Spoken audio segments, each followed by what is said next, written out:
of the poet faculty here, and I usually put together this reading series. And I also am co-advisor of East Fork, a literary journal. And so if you want to know more about any of those things, you can find me after the reading. I'd be happy to get you in touch with folks. We have a couple of East Fork editors here. You guys want to wave your hands? So if you're a student and you want to be involved in that, you can find them as well. All right, I'm super excited to be introducing Ron Mohring today. I'm gonna give you a little bit of his official bio. Ron Mohring is the author of 4 previous poetry chapbooks, including Amateur Grief and the David Museum. His first full-length collections are The Survivable World and The Boy Who Reads in the Trees. Ron has received both the Philip Roth Residence in Creative Writing and the Stadler Fellowship from Bucknell University, where for several years he taught composition and creative writing. In 2007, he founded Seven Kitchens Press, which has published over 200 really beautiful hand-sewn chapbooks and still operates from his kitchen table. Ron lives with his husband in Cincinnati, Ohio. I first met Ron when I did an April National Poetry Month reading at one of the Clermont County Public Library branches. And I have had the wonderful honor of publishing a chapbook with Seven Kitchens, where he made the most beautiful book that felt like a really precious artifact. And I think like many poets who've had the honor of being published by Seven Kitchens, I feel like Ron really saw my work as a poet, and in my case also as a gardener, because he brings a really wonderful level of attention, I think, to everything he does. So his chapbook Relative Hearts, which came out with Lily Poetry Review Books very recently, brings that level of attention and thoughtfulness, but also a kind of music, and a way of creating space on the page for things that we might not make space for otherwise. So I'm really happy to have Ron here today, and I hope you will join me in greeting him.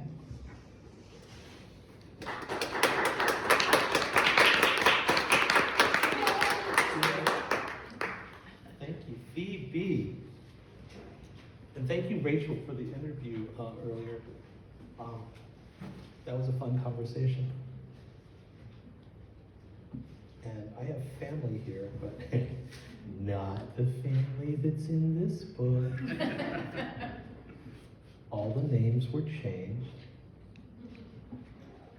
And that's how to do that. You change the names. So I'm gonna read a couple poems from Relative Hearts, and I might skip over to the new book, The Boy Who Reads in the Trees. They're both new. This came out in like November and January, so good year.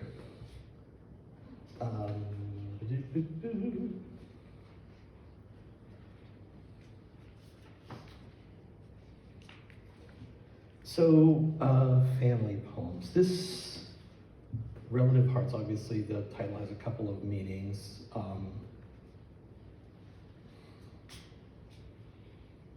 They're family poems that are interconnected, and it's it was a kind of a trial balloon collection. I wasn't sure that these poems were actually working together as a group, and then Eileen, the editor at Lily Poetry Review, said yes they are, and I'd like to publish them. I said okay, that's great, because some of those poems are going to be in this manuscript, and now I feel really good about sending this manuscript out, and that worked out. So, the center of both of the books is an event, but it's also the event's not necessarily in this book, but it is in this book. So be forewarned in that regard. And so this poem is called Cushion, and it's about my mother and tangentially about the rest of the family as we surround my mother in her decline. Cushion. My sister needs to be the cartilage between our compound truths. Mom has fallen twice we know of. We've got to pull out some furniture. If each of us took a day. She stares into some space, some place neither my brother nor I can see. I think Dad is there. I think the dogs tangle and weave between his long legs. He's laughing. I think she's not prepared. Not Mom. I'm ready. I'm done. Just sell the house and let them tear it down. But she, the dandelion girl, the one my brother cuttingly calls arts and entertainment, who'd rather bring over movies and popcorn and crash on Mom's couch than go home long enough to clean the papers and detritus from her own kitchen stove. It's too much. The truth of her life's set aside in her mind. But I can't tell if her staying here is a fiction too. Maybe it's just the only place she can bear to be. What about after? One of you, says Mom, is going to find my body. We glance around the table, and the look my sister throws wide-eyed, not me, shakes my brother to coughing laughter, as if one could volunteer. She pushes away from the table, stomps to the bathroom. You have to watch out for her, says Mom, sotto voce. She's gonna snap loose like a balloon. And I picture again the bursa, how it can't do its job any longer. The porous bones of our mother's brittle legs rubbing together now, the doctor says, just bone on bone.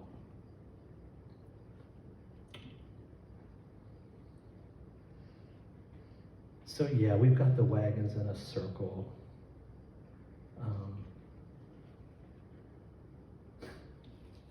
In her decline, but she's still the matriarch. She says funny things. I wish I had it with me. I wrote a poem that got published in an online journal called She Says.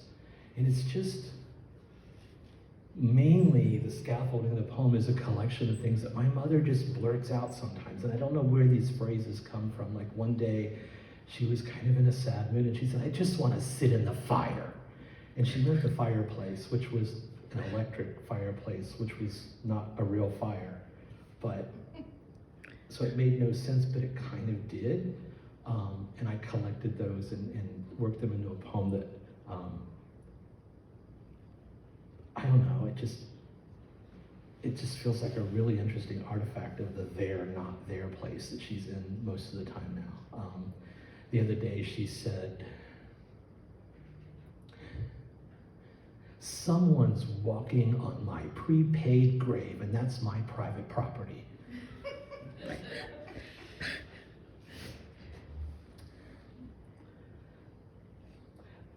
Because my husband's here today, he gets to hear a poem that starts with something he said. He's a good guy. The first line might make you think otherwise, but he's a good guy. It's called The Daily Word. What are you, senile? Carps my husband in the checkout line. I've both forgotten my wallet and neglected to give back his credit card the day before, a fact he's only now realized. So he digs out his keys. I hand over brushes, sandpaper, paint, and sample swatches, then bolt at my best pace from the store, promising back in 20 minutes. And the day turns fine.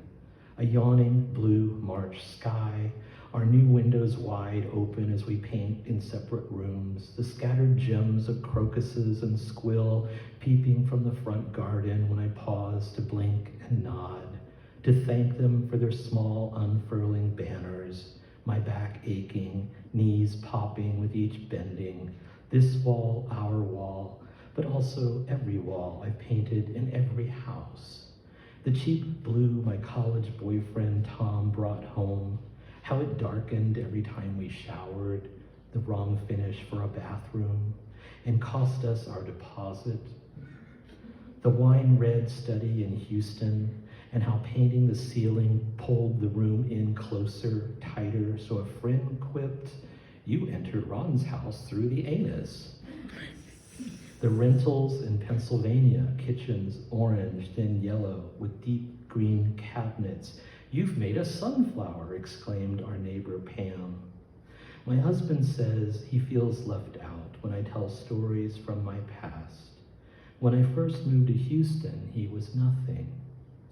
At parties, asked regularly why he had no partner, my friend Shelby would stare off and murmur, "Because he hasn't yet been born." How can I reassure my husband he's not too late? It's all here, all now. When I feel a great wheel grinding, pulverizing the days, the same way I crush saved eggshells in a wide-mouthed jar, then with my fingers push and mash to crunch them smaller. "For the garden," I say, when he holds up the jar with his "what the fuck" face.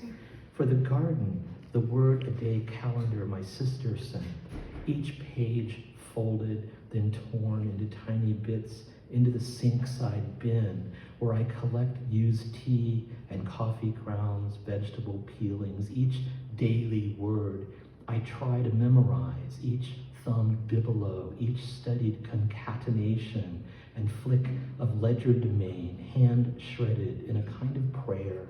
These words I've forgotten the next day, committed to the soil they may enrich, they may enable and feed. May their brief memory be a blessing. May they find a new way back to me.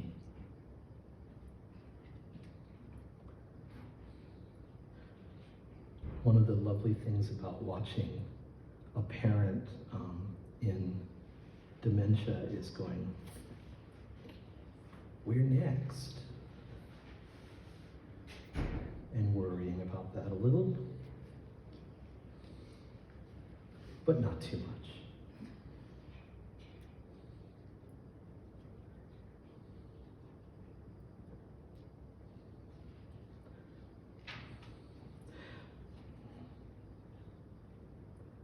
This poem is called Care. Once I watched my grandfather untangle a climbing rose a storm had torn from its trellis. Gloveless, bleeding from deep scratches, he cut with his pocket knife, removed broken stems, setting them aside. A rose cannot distinguish whom it inflicts. Did it blossom because of this armor or despite it? Which brought forth the other? He swiped blood from his arm with an old shop rag, then wrapped a thorny, arching cane. "Hold this here." Later, he would show me how to save the cuttings, stuck into quartered potatoes and planted under pickled jarred domes. Even then, I wanted to be the rose, protected by his care. Yet didn't love mean harm? Was there another kind? Together, we returned the climber to its support, though I was little help, only there to flee my smothering grandmother and her doughy, perfumed hugs that went on too long. The basement he had dug by hand was cool and dark, and once I found an Indian head carved from chalk, he let me take it home, the painted features already blurring from my touch.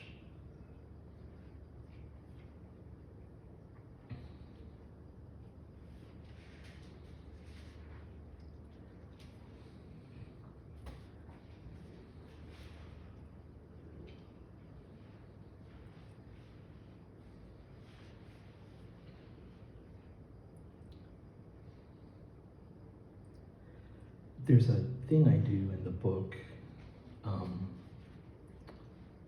where I don't name the father. he gets a blank line, which is all he deserves. But when Rachel and I were talking earlier, I did say there's a happy ending to that story, which is my mother did get away from the original one and remarried, and I had a wonderful father for a good 20 years, so I'm really grateful for that. I'm going to read two more poems. I'm going to read one from the new book, The Boy Who Reads in the Trees, and then I'll finish with one from Relative Hearts. This is called The Sound. I went to Goshen High School, and I've changed the names here too. The Sound. I'm digging in the garden when I hear it, an inhuman grating, a wrenching moan, and I think it's an injured child and drop my shovel and step into the street to look, the kind of sound a dog might make in grief. My neighbor's unloading something from his truck. The tailgate's open and there's this awful keening as he carries boxes back and forth. It's the rusted hinges rubbing, but I can't let go of it. The sound a body would make in protest, and I've slipped from the school bus steps. Landed on my back on the rainy pavement, everything collapses, my body buckling and unbuckling, trying to force air back into my lungs. I stagger up the walk like a long blackening tunnel toward the school, my vision flickering, this horrible sound engulfing me, a human accident, a body wreck, a racking, shuddering bass. Dino Wintergarten pounding me on the back, screaming, "He can't breathe!" As people swirl around me, I'm parting my classmates like a messenger with terrible news. And Neil Bannister, the school punk, turns from his locker with a sour, "I always said that kid was queer." And Mr. Gillison, the coach, is running toward me as I pivot halfway up the stairs, and everything goes black. And the next moment, I'm in his downstairs office. He's leaning over me. I'm listening for that sound, and only then understand it had been coming out of me. His face is close to mine. I think of his nickname, Peachy. The boys in gym class say he can't grow a beard. "I'm sorry," I say. "It's not your fault," he says. "What happened?" he says. And I want to ask him what the other boy was talking about. I fell off the bus. What did it mean? I hit my back, and he helps me sit up and asks if he can lift my shirt to look. I can't believe his hands could touch me and not hurt, but I nod there in the pocket of quiet surrounding us both.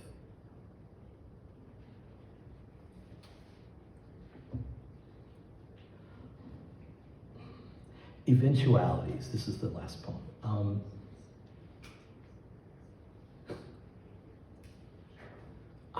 I've always been a literal-minded kid, and I'm still kind of literal-minded, so imagine, if you will, the literal-minded boy.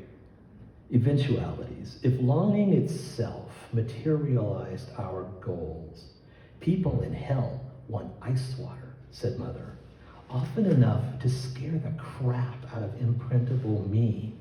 Then close attention might be all I'd need this afternoon to work a focused magic on these tight-fisted nubs along the sticks that will be trees. I will them to be trees.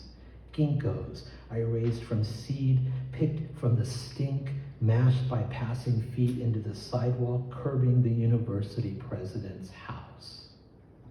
It wasn't that they were thirsty, not even that they burned. What tortured my imagination was that no one there could help because they were all in hell together, that it was a place, that she believed it was a place. Pity the literal-minded boy upon whom humor and subtlety were lost. But what to do with 19 ginkgo trees, survivors of their second winter, and of scratching, hopped-up squirrels who dug out 6 unlucky others? If memory's not guiding them, as experts now claim, if their frenzied digging is truly random, They can't remember where they buried their acorns, their hickory nuts. Then why do we still squirrel away with forethought to reclaim? Why still say that? 19 bare sticks in 19 black plastic pots lined up against the garage's sunny wall. Where will they go? How long can I hold them in half-gallon planters? What's the point of raising trees if they're relegated to a pot-bound purgatory? Well-meaning, let's be generous here, neighbors have peered over the gate, side-eyeing my tree's progress, flatly begged me not to plant them anywhere in town. The fallen fruit emits an awful stench. And did you know, one leaned in for emphasis, when the females are removed, some of the remaining males, he practically hissed this next part, change their gender. Which, face it, is fucking amazing. You rock, Ginkgo. You're one smart fossil. I don't want you to go there, sobbed the boy. Oh, honey. She patted his dim blonde head. That's just an expression. Thanks.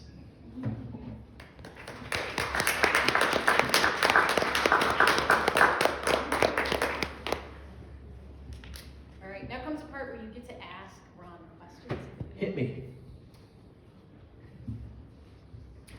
I hear a question. What's it like to write about your real family? That's what I was going to ask. Are all your stories true about your family and friends?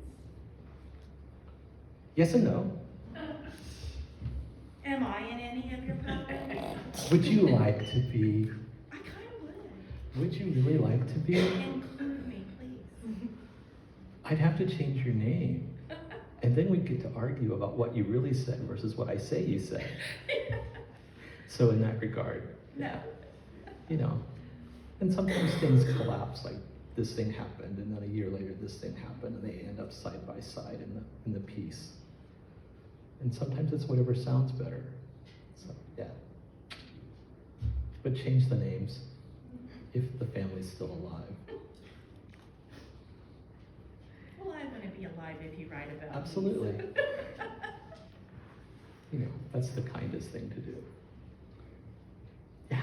I noticed in the poem Dendromancy from Relative Hearts, Yes. the poem that was alluded to in the first line is also an allusion to Sonnet 131 from Shakespeare. Yes. Would you say that you have any other work that is particularly influenced by Shakespeare, or? That's a great question. Dendromancy is, I think, the last poem, or close to the last poem in the book, and it's a quote by Ellen McGrath Smith. One of the things that I do daily is work on my press, Seven Kitchens, and I publish chapbooks by other poets. And Ellen McGrath Smith is a poet whose work I've published twice now, and her second chapbook, the newer one, is called Lie Low, Goated Lamb. And what she has done is she's taken certain Shakespeare sonnets and she's made a syllabic kind of form out of it. So she'll take the first line of the Shakespeare sonnet and then she'll write every line of the poem starting with the same letter of each word. And it's created this really interesting, dense, rich, crazy form where like she gets to say things that you just don't expect to be said in the poem. So Ellen is much influenced by Shakespeare. I walk around with Looking Up to the Marriage of True Minds Amid Impediment. That's a poem that just lives in my brain because I love that poem. And one of the best poetry collection titles ever published in the US was Marie Ponceau's book, Admit Impediment, because it says so much in 2 words, like, whoa, that's the other half, right? But yeah, I have to nod to Ellen for the Shakespeare. That's a project I'm actually working on called Catches and Stays, both the verb and the nouns of like, where I take each of the chapbooks I've published and I'll write down a few lines that like, kind of still grab me, and then I'll write a poem from one of those lines. And that's just an ongoing thing. And it's just a way to keep that poet at my table a little longer or in a new way. So regard: Shakespeare, Ellen, and then my poems. So yeah, cool question. Yeah.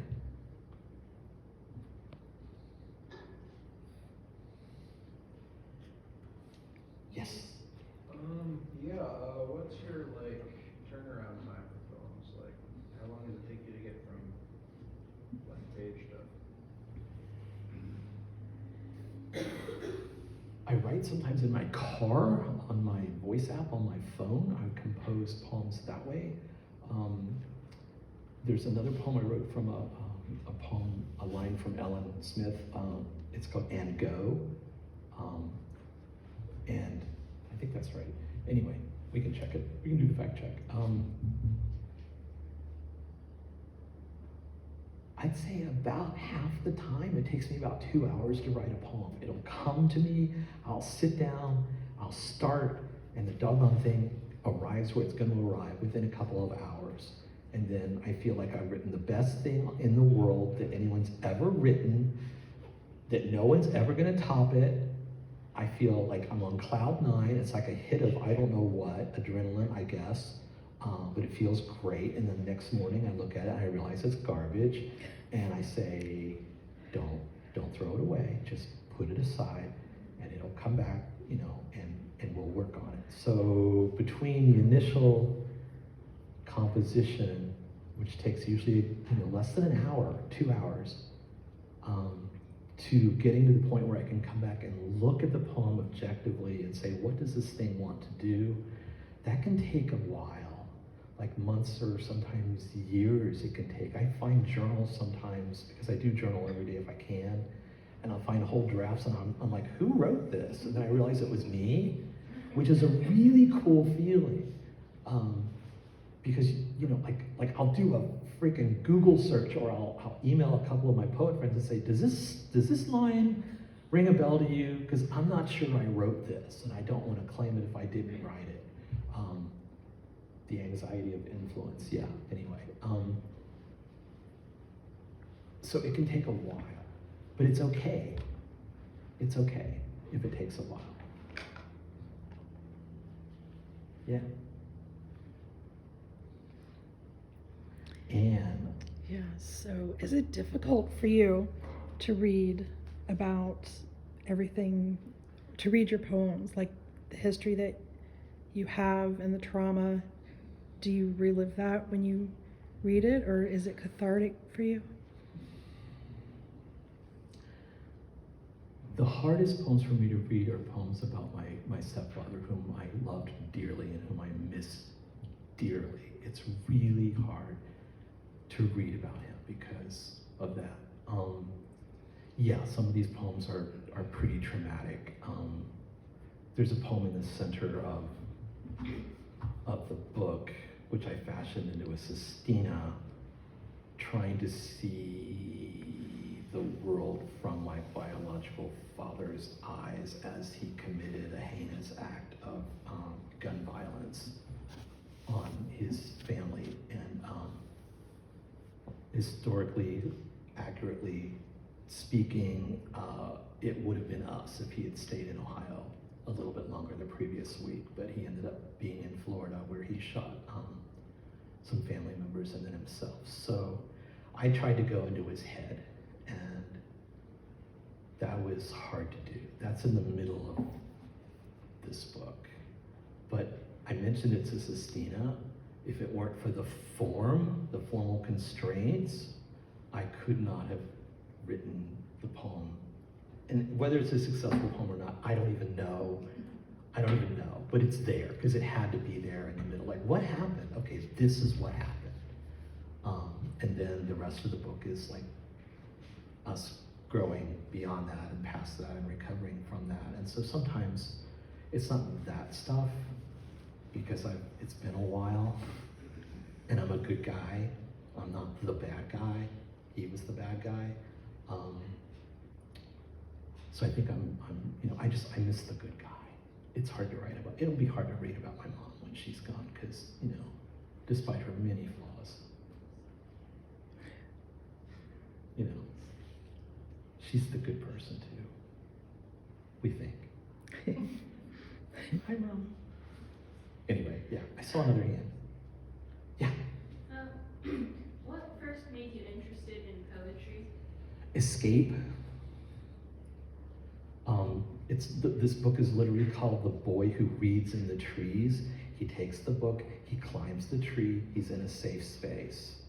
So the safe space was not only the physical space of the tree being hidden from view and somewhat safe. There's a poem in here called, well, I can't remember what it's called, but it's a poem in which my biological father actually comes out, sees me in the tree, calls for me to come down, pulls me down out of the tree, so I fall out of the tree, and he says, "Don't you know you could get hurt?"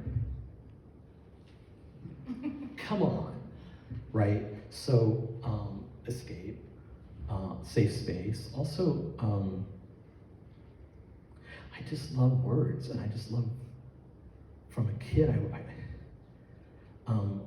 told Rachel the first poem that I remember ever writing down, and I've never shared that with anybody, but I'm gonna share it with you. Because I was reading, Wordsworth and Longfellow, and I thought I was a poet with a capital P because I was so emotional and I could rhyme. And it's called False Spring. Are you ready? Oh, lovely buds. I can't remember it now.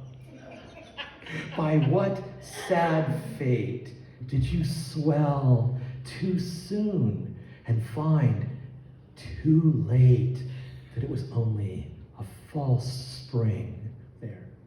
Humble beginnings. Yeah, what's But wrong with that? yeah, there you go.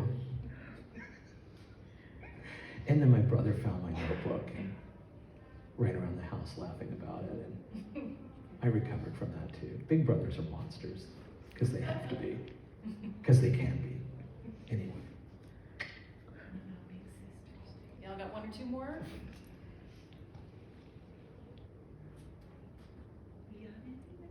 I have one for you. Yeah. What is the relationship for you between being an editor and a publisher and being a writer? Talking about Ellen's poems made me think about this really intensely. Yeah. Well, I know what I love when I read it, which is great. Running my own press means I'm my boss and I don't have to ask anyone else. I was on the editorial staff of a literary magazine for many years. I was an assistant poetry editor, and then I became the fiction editor, which was great. And that journal's still running. It's called West Branch. It's out of Bucknell, where I used to teach. But there was always an editor who had final say. Well, I have final say. So I can publish a chapbook that I know won't sell 3 copies. I can still do it because I love the work. Or I can publish a chapbook that, like, for some unknown reason, sells like 200 copies. I'm like, what? Okay, cool, you just funded the other one, which is awesome. So there's that. If there's a downside to it, it's that, the bottlenecks say, well, like everything has to come through me because I have to make them with my own hands, and that takes a lot of time. It takes daily time. And that's daily time that I'm not necessarily writing. And if I hadn't gotten furloughed during COVID from my last job, I wouldn't have finished this book. So thank you, coronavirus. It gave me some time to get the poems done. So there's that. So it's the press of time. What are you going to do with the time? And I'm really devoted to the press and to all poets. And I can rest easy for a little while because I've got 2 new books. Yeah. Yeah. I have a question, actually. Yeah. I didn't get to read Relative Hearts, but I read your other book, The Boy Who Reads in Trees, and I'm curious, in your opinion, which poem are you most proud of writing?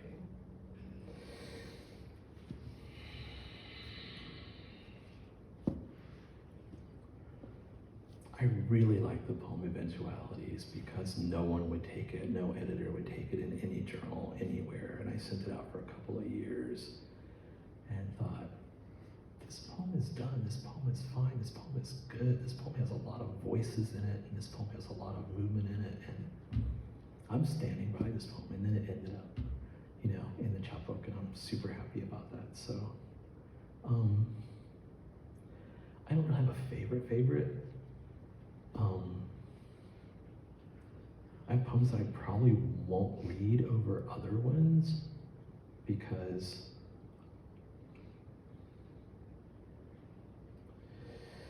there's the story, and then there's the story under the story. And so the poems that are doing more than one thing, or more than two things, or more than three things, are the poems that I'm prouder of because, you know, they just, the structure, the form, the architecture. There's several sonnets that don't even look like, I challenge you to find the sonnets. You know, you can count the 14 lines, okay, cheating, because otherwise you're not gonna know they're sonnets necessarily. And I'm really proud of that because it's a tough form to make new. And so I just call them mutant sonnets because I do different things with them. I switch up the rhyme scheme, or I abandon the rhyme scheme, or whatever. So I'm prouder of the ones that I've just put more layers of work into, that are doing like so many other things other than just telling part of the story that is the book. So yeah. And thank you for reading it.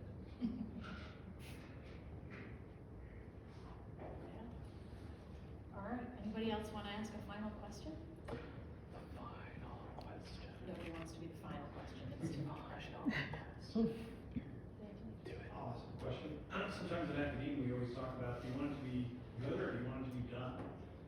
You mentioned earlier, writing the poem for the first time, setting it aside, and then saying, okay, on day 2, it's rubbish. How do you know when it's done? Richard Howard, who taught at the University of Houston, was quoting someone who was quoting someone who was quoting someone, and now no one remembers who said it, I think, or I don't. But the quote is, "Poems are never finished, simply abandoned." At some point, the poem is done with me, like a cat, like Mochi, our cat. You know, he'll let me pet him twice, and then he looks at me and says, "Oh, you're not the daddy I like. You're the other daddy," and he walks away. Like sometimes a poem won't engage any further, and then you have to decide if it's breathing or not. I have a poem that I wrote that's it's a Frankenstein monster motif, and it's basically my Ars Poetica, and it's kind of horrible, the things that I do to the poem. Like it wouldn't breathe, so I ripped its ears off and I punished it, and then I, you know, tore off its heart, or what I thought was its heart, or whatever, you know. And so that frustration of like, just be alive, you know. And sometimes poems, they're flatline, they're not, you know. And so you have to recognize that and say, yeah. But sometimes you can steal body parts. You can steal a line or two and build another monster, a better monster, you know. Right? I mean, we do that. We totally do that. It's totally fair. And you just got to watch yourself, because the same line might appear in two different things, and then you're like, oh, yeah, I'm repeating myself. Yeah. I don't know if that answered your question. Yeah. Okay, cool. Thanks. So define a poem. Pardon? Define a poem. Like What is a poem? What? You're like the chair of the English department at Bucknell, who saved that question for visiting candidates. Yeah, that was his bomb. He'd say, "But what is poetry?" He'd always ask. You know. I mean, yours sounds like a story. It is a story. It is a story, So and it's a how's it a story poem? in very crafted, condensed language. It's very carefully chosen language. If it were a short story, it'd be 30 pages to tell the same story. If it were a novel, it would be 400 pages to tell the same story. I do believe poems can do anything that fiction can do. I absolutely believe that. But How many different kinds of poems are there? Like, how many leaves are on a tree? are there, you know, variations? Yeah. What defines it? Like you said, a sonnet. Well, especially in this decade, it's really exciting because there's a lot of like what we used to call hybrid work, and now it's like anything goes on the page. And I see that because I read manuscripts all the time, and I see things and I go, I don't know how to typeset this. This is going to be a challenge, and I don't know what it is, but I love it. My friend Chris Nelson has a new chapbook out, and I think it's from New Michigan Press, and there's a horse on the cover, and I can't remember the title, but he has 2 poems in there, and the text, the words, are like typed in a circle, and then there's another circle, like a concentric circle, except it's slightly off center, and so it's intersecting with it. And then there's another circle, and so you don't know where the line starts, and you don't know where the line ends, and you don't know how, like, where the connection between the first circle and the second circle is, and then the third circle. And then there's tiny circles at the bottom, which I think might be the conclusions to each of the circles above, or echoes or something. Brenda Hillman has a book called Loose Sugar. It's been out for years and years, but she has the poems on the page, and at the bottom of the page, there's this pile of words, and she said it's like a colander. This is the poem, and I was writing the poem, and then I ran it through the colander, and these are the words that fell out of the poem but still wanted to be on the page, so I just left them at the bottom of the page. That's freaking amazing. Like, what kind of poem is that? I don't know, a colander poem? Write a colander poem. Save the stuff that falls out and just put it on the bottom of the page. She did it, and it works great. So, you know, I mean, wherever your imagination takes you, and you're putting letters together to make words on a page, you know, you can make a poem in any shape or fashion or pattern that you want to. My colander would be nothing but the bottom. Would be nothing but the bottom. That's pretty good. It is. That's great. Thank you all so much. Yeah. Get some more food.